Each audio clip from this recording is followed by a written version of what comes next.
ಬೆಳಗ್ಗೆ ಸರಕುಗಳನ್ನು ತುಂಬಿದ್ದ ವಾಹನ ವಿದ್ಯುತ್ ಕಂಬದ ತಂತಿಗೆ ತಾಕಿ ಸಂಪೂರ್ಣವಾಗಿ ಸುಟ್ಟು ಭಸ್ಮವಾಗಿರುವ ಘಟನೆ ನಡೆದಿದೆ. ದೇವನಹಳ್ಳಿ ಪಟ್ಟಣದ 17ನೇ ವಾರ್ಡ್ನ ಇಂದಿರಾ ಕ್ಯಾಂಟೀನ್ ಪಕ್ಕ ಹಾದು ಹೋಗುವ ರಸ್ತೆಯ ಪಕ್ಕದಲ್ಲಿ ಸರಕು ತುಂಬಿದ ವಾಹನ ನಿಲುಗಡೆ ಮಾಡಲಾಗಿತ್ತು. ಬೆಳಗಿನ ಜಾವ ಸುಮಾರು 3 ಗಂಟೆ ಸಮಯದಲ್ಲಿ ಗಾಳಿಗೆ ತಂತಿಗಳು ತಗುಲಿ ನಿಲ್ಲಿಸಿದ್ದ ವಾಹನದ ಮೇಲೆ ಬಿದ್ದ ಪರಿಣಾಮ ಶಾರ್ಟ್ ಸರ್ಕ್ಯೂಟ್ ಆಗಿ ವಾಹನದಲ್ಲಿದ್ದ ಎಲ್ಲ ಸಾಮಗ್ರಿಗಳು ಸುಟ್ಟು ಭಸ್ಮವಾಗಿದೆ.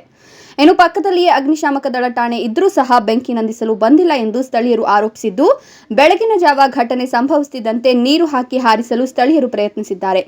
ಇನ್ನು ಪುರಸಭಾ ಸಿಬ್ಬಂದಿ ಜೆಸಿಬಿ ಮೂಲಕ ತೆರವು ಕಾರ್ಯಾಚರಣೆ ನಡೆಸಿದ್ರು. ಈ ಬಗ್ಗೆ ಸ್ಥಳೀಯ ಯುವಕ ಸತೀಶ್ ಮಾತನಾಡಿ, ಬೆಳಗಿನ ಜಾವ ಘಟನೆ ಸಂಭವಿಸಿದ್ದು ವಾಹನ ಸೇರಿದಂತೆ ಒಳಗಿದ್ದ ವಸ್ತುಗಳೆಲ್ಲವೂ ಸುಟ್ಟು ಕರಕಲಾಗಿದೆ.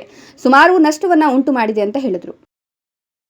17ನೇ ವಾರ್ಡ್ ಜಾಸ್ತಿ ಇಂದಿರಾ ಕ್ಯಾಂಟೀನ್ ಹಿಂಭಾಗ ರೋಡಾಗ ಲೈನ್ ಟಚ್ ಆಗಿ ಅಪಘಾತ ಆಗಿರೋದು.